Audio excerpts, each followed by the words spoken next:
Hello guys, कैसे हैं? शायद आप अच्छे होंगे। गाइज आज मैं आप लोगों के सामने क्लास 10th का बायोलॉजी यानी कि जीव विज्ञान लेकर आया हूं, जो आपके लिए बहुत ही ज्यादा इंपॉर्टेंट है।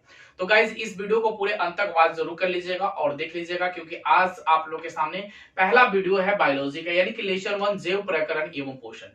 दोस्तों, जैव प्रकरण और पोषण से रिलेटेड बहुत सारे क्वेश्चन जो है बोर्ड एग्जाम में आ चुके हैं। तो मैं क्या कर रहा हूं कि टोटल क्वेश्चन जो है उससे रिलेटेड जो बोर्ड एग्जाम में आ चुका है वही क्वेश्चन मैं आप लोगों को बताऊंगा, ताकि आप बोर्ड इस एग्जाम में अच्छा खासा स्कोर कर जाए। तो चलिए गाइस, मैं वीडियो को स्टार्ट करता हूं। दोस्तों, अगर पहली बार इस चैनल पर नए हैं या पहली बार विजिट कर रहे हैं तो इस चैनल को सब्सक्राइब जरूर कर ले और साथ में बेल आइकन को जरूर दबा ले, क्योंकि हमारी आने वाली पहली नोटिफिकेशन जो है वो आपके पास पहुंच सके और पहला वीडियो आप मेरा देख सके। दोस्तों, सबसे पहले चलेंगे कि जैव प्रकरण होता क्या है। दोस्तों, जैव प्रकरण के बारे में जानेंगे कि जैव प्रकरण मतलब होता क्या है। तो जैव मीन्स होता है दोस्तों जीव। जैव मीन्स होता है जीवन। जैव मीन्स क्या होता है? जीवन। और प्रकरण मीन्स होता है क्या? प्रक्रिया। क्लियर? कि जैव का अर्थ होता है जीवन और प्रकरण का अर्थ होता है क्या मेरा? प्रक्रिया। क्लियर? कि जैव प्रकरण यानी कि जीवन प्रक्रिया। जीवन की प्रक्रिया यानी कहने का मतलब जीवन को बनाए रखने के लिए, यानी इसका अर्थ हुआ कि जीवन को बनाए रखने के लिए जीवित जीवों में होने वाली प्रक्रिया को हम क्या कहते हैं? जैव प्रकरण कहते हैं। जीवन तो आप जानते हैं ऑलरेडी कि जीवन होता क्या है।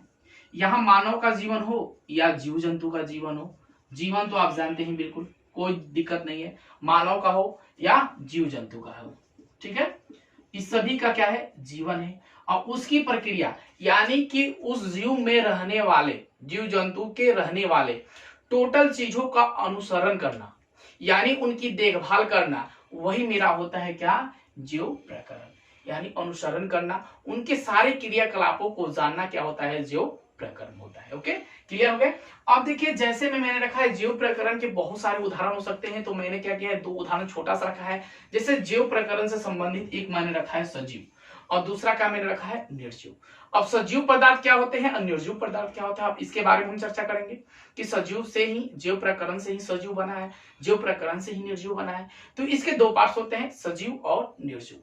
और सजीव पदार्थ क्या होते हैं? कुछ उसमें क्रिया ऐसी होती है ना जिसे हम सजीव कहते हैं, कुछ तो क्रिया होगी ना उसे हम निर्जीव कहेंगे, कुछ ना कुछ गतिविधि हो, कुछ ना कुछ क्या हो? गतिविधि हो, उसे हम कहेंगे सजीव या निर्जीव। तो चलिए हम आगे देख लेते हैं।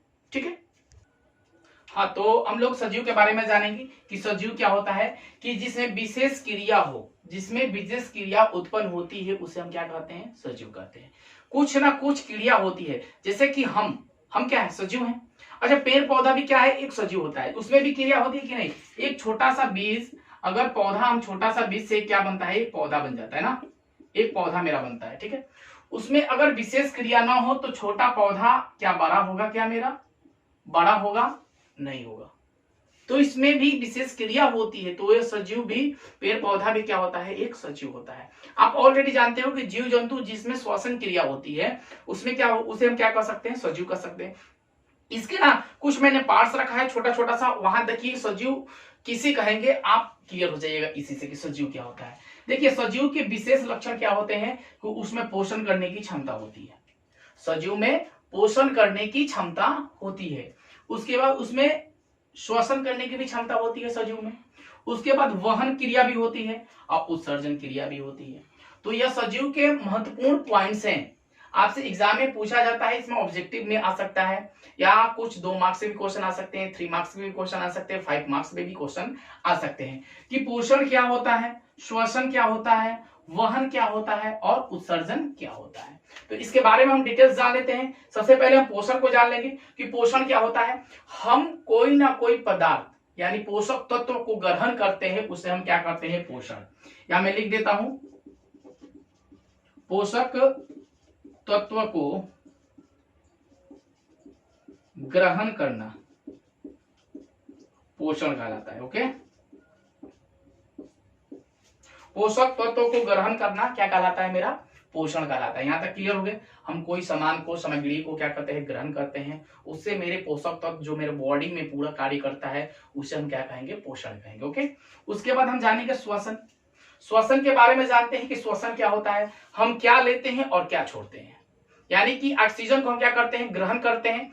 बाहरी वातावरण से जो हमें ऑक्सीजन मिलता है उसे हम क्या करते हैं, ग्रहण करते हैं। और ग्रहण करने के बाद हमारा जो शरीर है वो बिल्कुल स्वस्थ रहता है और हमारे शरीर से जितने भी विषैले पदार्थ हैं यानी कि कार्बन डाइऑक्साइड के रूप में हम क्या करते हैं, उसे बाहर निकाल देते हैं। तो यहां आप ऐसे लिख सकते हो कि ऑक्सीजन को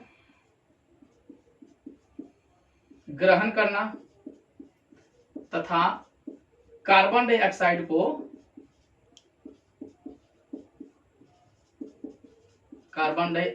को छोड़ना, यह मेरा किसके अंतर्गत आता है, तो सजीव के अंतर्गत आता है। इसे हम क्या कहेंगे, श्वसन कहेंगे। ठीक है। उसके बाद वहन क्या होता है, वहन का अर्थ क्या होता है, आप आज जान लीजिए कि वहन का अर्थ होता है स्थानांतरण। वहन का अर्थ क्या होता है, स्थानांतरण। मैं यहां से इस फॉर्मेट में लाता हूं। वहन का अर्थ होता है स्थानांतरण होता है। यानी कि स्थानांतरण का अर्थ क्या होता है कि एक जगह से दूसरे जगह पहुंचाना। एक जगह से दूसरे जगह पहुंचाना क्या होता है, स्थानांतरण होता है। एक जगह से दूसरे जगह को पहुंचाना स्थानांतरण होता है। जैसे कि हम कोई समाज सामग्री को खाते हैं, पीते हैं, वहां से क्या हमें बनाता है, तो ग्लूकोज बनाता है, ग्लूकोज देता है। तो ग्लूकोज के रूप में हमारे शरीर में कार्य करता है, उसे हम कहते हैं वहन। यानी कि स्थानांतरण हमारे शरीर को ऊर्जा प्रदान करती है, उसे हम कहते हैं क्या, वहन यानी कि स्थानांतरण। इसका एक और पार्ट नाम दे सकते हैं। उसके बाद चौथा पॉइंट मेरा है उत्सर्जन। उत्सर्जन से अर्थ ही आप लोगों को सामने निकल आता है कि उत्सर्जन का अर्थ होता है कि बाहरी शरीर से बाहरी पदार्थ को क्या करना, बाहर की ओर निकालना। यानी कि हमारे शरीर में जो भी पदार्थ हैं, जो अवशिष्ट पदार्थ हैं, यानी जो बेकार हो चुकी पदार्थ हैं, यानी कि व्यर्थ पदार्थ हैं, उसे क्या करता है, बाहर निकालता है। तो उसका काम होता है क्या, उत्सर्जन का। जैसे सपोज मानिए कि आपके शरीर का ये पार्ट्स, ओके, आपके शरीर का ये सामान है, सामग्री है, और इसमें कुछ अवशिष्ट पदार्थ हैं। ये सब क्या है, अवशिष्ट पदार्थ हैं। ओके, फिर क्या होता है, अवशिष्ट पदार्थ बाहर निकलता कैसे है, तो कुछ नए पदार्थ बनेंगे तब तो अवशिष्ट पदार्थ बाहर निकलेंगे। अगर मेरा शरीर है, इसमें नए पदार्थ का निर्माण नहीं होगा तो क्या पुराने अवशिष्ट पदार्थ यानी व्यर्थ अवशिष्ट पदार्थ बाहर निकलेंगे, नहीं निकलेंगे। तो जब तक हमारे शरीर में नए पदार्थ, अवशिष्ट पदार्थों का निर्माण जब तक नहीं होगा, तब तक हम पुराने व्यर्थ अवशिष्ट पदार्थ को बाहर की ओर नहीं निकाल पाते हैं। ठीक है, तो यह बाहर निकालना ही क्या है, उत्सर्जन कहलाता है। आप अवगत होंगे उत्सर्जन से। हम आगे चैप्टर जब पढ़ेंगे तो उसमें हम जानेंगे कि उत्सर्जन होता है, पूरा डिटेल्स के बारे में जानेंगे। लेकिन फिर भी मैं आप लोग बता रहा हूं, उत्सर्जन वह होता है कि अवशिष्ट पदार्थ यानी व्यर्थ पदार्थ हमारे शरीर से बाहर निकलता है, उसे हम क्या कहते हैं, उत्सर्जन। जैसे कि मान लीजिए यहां मेरा पसीना, पसीना भी क्या है, मेरा एक उत्सर्जित पदार्थ है, ये भी बाहर निकलता है हमारे शरीर से। हमारे शरीर के जो से तापमान, टेम्परेचर की वजह से जो भी अवशिष्ट पदार्थ होते हैं वो पसीना के तौर पे क्या होता है, बाहर निकलता है। जैसे कि मान लीजिए मलमूत्र, मलमूत्र भी क्या है, हमारे लिए एक अवशिष्ट पदार्थ है। जैसे कि हम पानी पीते हैं, पानी पीने के बाद हमारे शरीर में पूरा ब्लड सर्कुलेशन के माध्यम से ब्लड सर्कुलेशन होता है, वहां से क्या होता है, किडनी द्वारा पानी को रिफाइन किया जाता है। रिफाइन करने के बाद वो पौधा रिफाइन होने के बाद क्या होता है, अवशिष्ट पदार्थ जो होता है एक जगह मलमूत्र मूत्राशय मार्ग में क्या होता है, जाके जमा हो जाता है। मूत्राशय मार्ग में अब अत्यधिक मूत्र जमा हो जाने के कारण क्या करता है कि उत्सर्जित कर देता है, यानी कि उसे बाहर निकाल देता है। उसी प्रकार से हम कह सकते हैं कि श्वसन के लिए हमारे 4 चीज हमारे लिए बहुत ही ज्यादा इंपॉर्टेंट है, जिसे हम बोल सकते हैं कि यह चीज सजीव है। जैसे कि लिए पोषण, श्वसन, वहन और उत्सर्जन। तो यह क्या है, मेरा सजीव के कुछ लक्षण है। उसके बाद मैंने आपको बताया था कि निर्जीव पदार्थ, सजीव और निर्जीव। निर्जीव से आप बहुत अच्छे से अवगत होंगे कि जिसमें कार्य करने की क्षमता नहीं होती है, उसे हम क्या कहते हैं, निर्जीव कहते हैं। जैसे कि मानिए कि टेबल जो है वह क्या श्वसन कर सकता है, क्या नहीं कर सकता है। पोषण कर सकता है, क्या नहीं कर सकता है। वहन कर सकता है, क्या नहीं कर सकता। उत्सर्जन कर सकता है, नहीं कर सकता। तो जिसमें ये चीज 4 याद रखिएगा कि श्वसन, पोषण, श्वसन, वहन और उत्सर्जन करता हो उसे हम सजीव कहते हैं। आप लोगों को स्टार्टिंग में बताया था कि पेड़ पौधे जो होते हैं वह क्या होते हैं, सजीव होते हैं, क्योंकि इसमें भी यह क्षमता होती है पोषण का, इसमें भी क्षमता होती है श्वसन का, इसमें भी क्षमता होती है वहन का, इसका भी क्षमता होता है उत्सर्जन का। अब हम आगे चलेंगे तो बताएंगे कि उत्सर्जन पेड़ पौधा भी कैसे करता है। जैसे कि सपोज मानिए कि अब हम आगे चलेंगे तो पढ़ेंगे क्या, प्रकाश संश्लेषण के बारे में। तो चलिए हम आगे चलते हैं फिर। हाँ तो चलिए हम आगे और पोषण के बारे में थोड़ा सा जान लेते हैं। हम पोषण के बारे में नहीं बताया था, तो पोषण के बारे में जानेंगे कि जीवों के भोजन ग्रहण करने तथा उसका उपयोग कर ऊर्जा प्राप्त करने की प्रक्रिया को या प्रक्रम को हम क्या कहते हैं, पोषण कहते हैं। यानी कहने का अर्थ है कि जो भी मनुष्य या जीव जंतु भोजन को ग्रहण करता है और भोजन ग्रहण करने के बाद उसके शरीर से ऊर्जा प्राप्त होती है, उसके शरीर से क्या प्राप्त होती है, ऊर्जा प्राप्त होती है। ऊर्जा प्राप्त करना ही क्या कहलाता है, मेरा पोषण कहलाता है। अगर हम कोई सामग्री को भोजन के रूप में ग्रहण करते हैं और उस ग्रहण करने के बाद अगर हमें ऊर्जा मिल जाती है तो वो क्या होता है, मेरा पोषण होता है। पोषण को दो भागों में बांटा गया है। पहला है मेरा स्वपोषण और दूसरा है परपोषण। ठीक है, स्वपोषण और दूसरा क्या है, मेरा परपोषण। याद रखिएगा कि पोषण को कितने भागों में बांटा गया है, तो पोषण को दो भागों में बांटा गया है। पहला होता है स्वयं पोषण, दूसरा होता है परपोषण। ठीक है, और स्वयं पोषण क्या होता है, तो स्वयं पोषण के जैसे हम उदाहरण रख सकते हैं, हम हरे पेड़ पौधे। हरे पेड़ पौधे जो होते हैं इसके महत्वपूर्ण उदाहरण हो सकते हैं। क्यों, स्वयं पोषण का अर्थ क्या होता है, अब मैं इस पे परिभाषा लिखूंगा तो लंबा चौड़ा हो जाएगा वीडियो। तो स्वयं पोषण का अर्थ होता है जो स्वयं पर निर्भर हो, जो स्वयं पर निर्भर हो या खुद से खाना बनाता हो, उसे हम कहते हैं क्या, स्वपोषण। जैसे पेड़ पौधे भी जो होते हैं वह स्वयं पोषण होते हैं, इसलिए कि वह खाना स्वयं खुद से वह क्या करता है, बनाता है और उसे वह ग्रहण करता है, तो उसे हम कहते हैं क्या, स्वपोषण। और परपोषण क्या होता है कि परपोषण के बहुत सारे उदाहरण हो सकते हैं। जैसे कि सपोज मान लीजिए कि शाकाहारी, उसके बाद मैं ले सकता हूं यहां मांसाहारी, और एक ले लीजिए आप सर्वाहारी। आप ऑलरेडी इससे अवगत होंगे। ठीक है, कि सर्वाहारी शाकाहारी किसे कहते हैं, मांसाहारी किसे कहते हैं, सर्वाहारी किसे कहते हैं।